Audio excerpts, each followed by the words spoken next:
Nate G219 here to help it back and better. Y'all know what it is. It's July 2nd, 3 o'clock. I don't know. Again, it doesn't matter. Sorry, guys. Getting a little bit of a cold. Running around in the rain all day. Just, bumped my head earlier. Just working and doing things around the house and helping people out, keeping busy, Idle hands are the devil's playground. But, today I want to give a little more insight on my friend Cleatus, Paul Furlong. Alright? I've known Paul since I think I was in 8th grade because he was 2 years behind me. So yeah, since I was in 8th grade, I've known Paul. And Paul has always been a very quiet, very kind kid. And very, very large, very good wrestler though, and just kind. He was a big teddy bear. Gosh, sorry. But, I got off the phone with Paul yesterday, and I've been trying to bring a story that brings you closer to who Paul is. Excuse me. These allergies and this cold, man. But, I learned a lot, and I'd known a lot about it, but it slipped my mind because he's been gone since 2001. He's inside Wabash Correctional Facility now for 22 years. So he's been in there longer than he's been out here in the streets. So, okay, and I had some facts in my story wrong. I thought it was his senior year of high school. It was the last day of his junior year in high school. He turned 18 December 10th and was arrested June 2nd. I don't remember the exact date. Searching for a lot of stuff is very, very difficult. As you see by the one thumbnail photo I found. I've been to the library looking for pictures. Everything. So, still working on pictures. But, I got off the phone with him yesterday. We talked for about 30 minutes. And, we were talking about the good old days, a party at my house. My mom used to leave the country. Well, my father worked out of state, and she would say, nobody in the house. So nobody in the house. I mean, my dad knew better. He said, don't get the cops called. They only came once to the house for that, for house parties. But he brought up a story, and we have a mutual friend named Ian, and a lot of us, he was young. He was a couple years younger than me. I was probably 19 at this point in time, maybe 18 still. Yeah, probably 18. And Ian was eating cat food. He chased what he thought was his eyebrow. Can't explain it. White boy wasted. That's the only definition for what happened that night, was white boy wasted. Chased his eyebrow into the pool. Just a party. Insane party. You would have thought it was a college party, but it was high school kids, and we were a pretty close group. This was before all the heavy drugs and stuff in my life came in. Like I said, I had two different groups of friends. I had friends in Portage and that I had grown up with, and then I had the friends I acquired later on in life that led me down the paths that I did. Some of them I met younger, but that's regardless. It has nothing to do with today's story. Paul came from a broken home.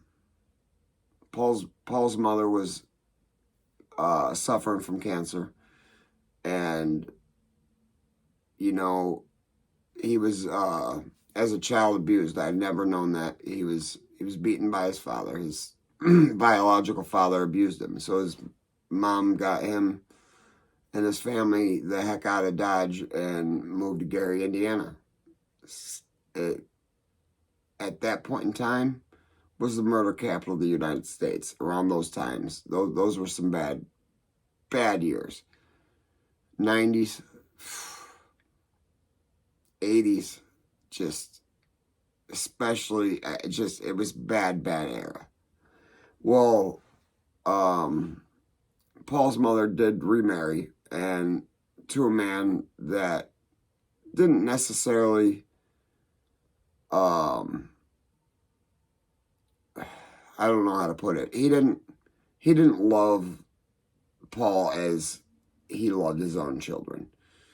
And, but he did do great financial support with, Paul's mother and Paul himself. But there became a point after Paul turned 18 where, you know, Paul had this anger built up for many years, you know, and bumping heads with his stepdad and gets thrown out of the house. So his whole life was falling apart. His whole life.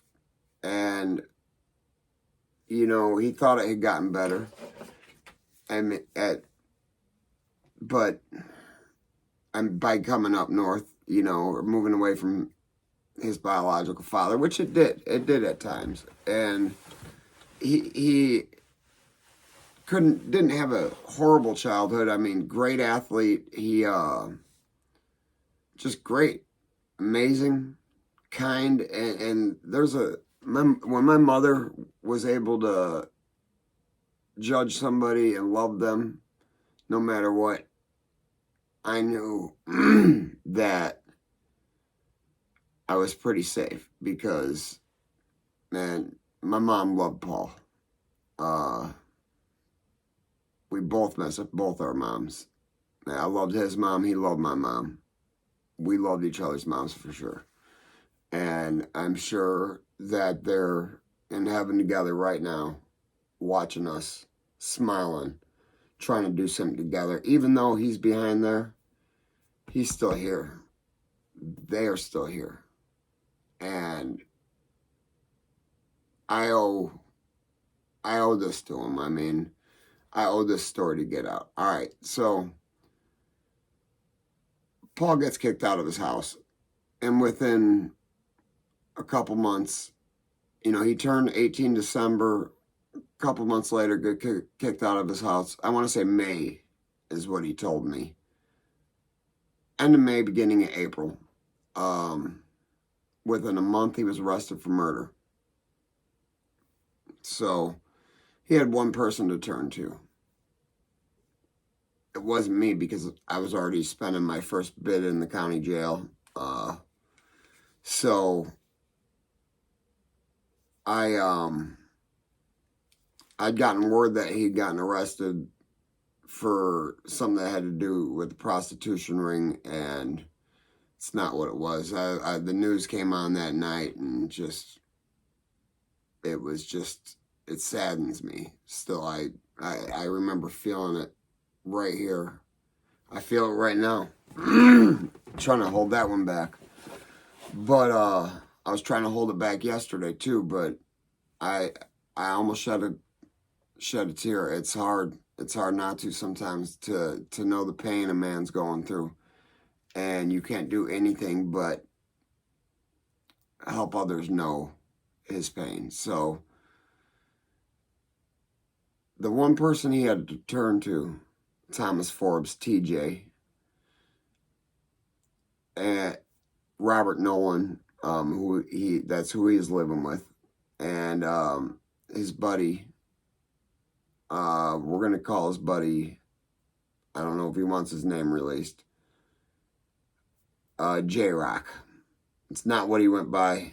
Very clean cut, Abercrombie and Fitch type white boy. So J-Rock just doesn't fit the description. It's just a nickname. So the allegations of Robert Nolan's fiddling with children came out. And as Paul was coming home one day, J-Rock and his mother were packing his belongings. And J-Rock's mom and family telling him to tell Paul what's going on. And he didn't want to talk about it because Paul had already suspected some things. Something was off with Mr. Nolan, Mr. Robert Nolan. He wasn't sure what though, but his suspicions were confirmed when he was told by a family member of J-Rock's what had happened. The man admitted molesting the child, doing whatever he was charged with. And you know that wasn't his first. It's never their first. I mean, sometimes they always got a first, but there was too much going on. And the guy had a little, what was considered a very nice house in Portage. Still is. Very nice neighborhood. Vienna Woods. It's just not a typical Portage neighborhood. My side of the neighborhood, not so upscale. It's okay though. But he's hanging out with TJ Forbes, and you know, he believes J-Rock's been touched something. Something happened. He knows something happened. He just doesn't know what. And TJ hatches a plan. TJ admits hatching a plan. You guys can Google. I'll post his name in the description. Thomas J. Forbes. You can read everything about it. He planned the murder. He got the weapon, little 25. He put it in Paul's hand. This lost young soul, this not even a senior in high school yet, just still in his junior year, towards the end of it, just turned 18. Somebody that's so angry at the world and so lost with his life and is so desperate for guidance. The one person that guides him hands him a gun. Now, I'm not going to get into any legal situation today because that's a whole nother video and a half million. I can go on with days. I'm still trying to decipher the laws about it because not only were there things unconstitutional that they were trying to get this young man to sign, and had he signed, he would have been home, but they were unconstitutional. But Thomas Forbes has been home since 2017, 2018. I should just post his location because he's a registered violent offender and still lives in Portage. So I'm not going to do all that probably. We'll see. Probably not. But it's not about that anyways.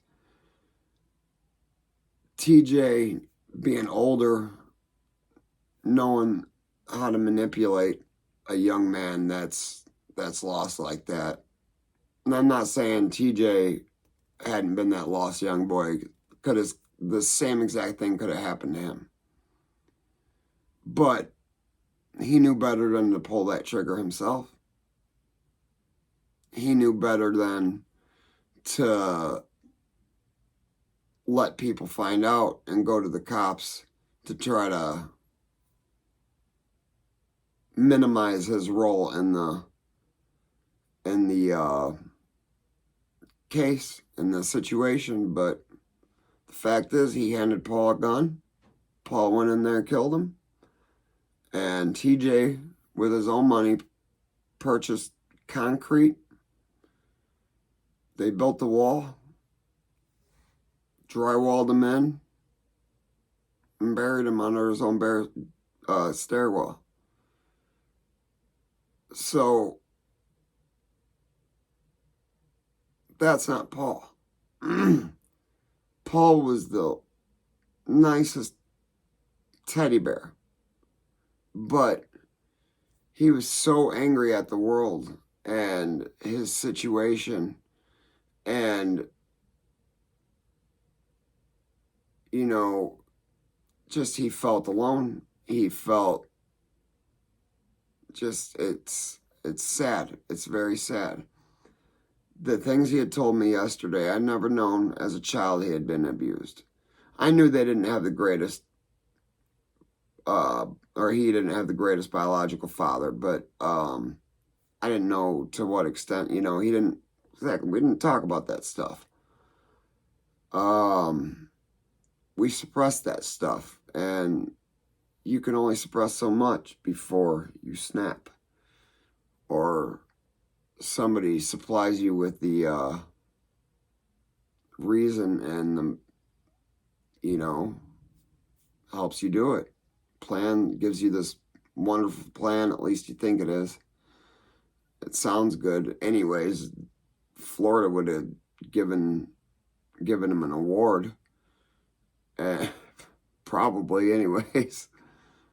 Wish Indiana would, because it's a sad scenario that this man is now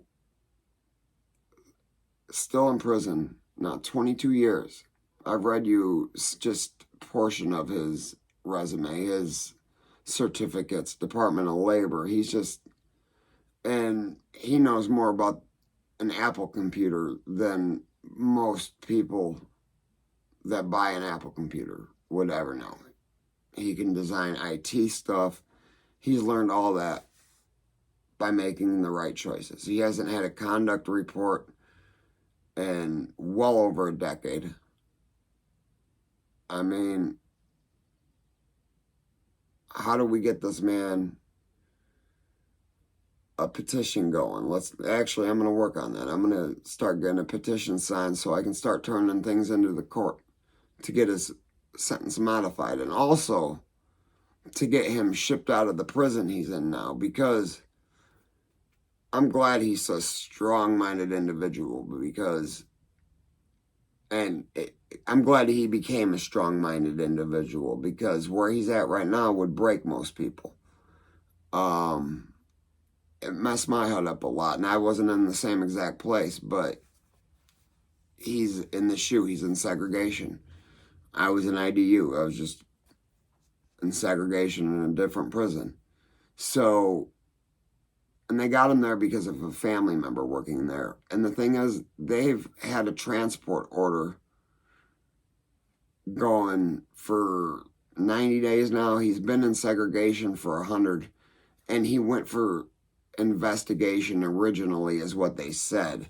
But come to find out, it's because of a family member working there. Why is he being punished? Because somebody got a job, regardless of who it is. He's at a level 3, level 4, level 5. He's in a level 5 unit right now as a level 2 inmate. Does that even make sense when he's not on a disciplinary charge? So let's get that out there. He's going through a whole hell of a lot. So I just wanted to do a video about my boy and his life, man. He such a kind soul that was lost because of a piece of crap that was just the only one to turn to, the only person to talk to. That's the only person he had that day, or that time. But anyways, guys, I'd love it if you hit that like and subscribe.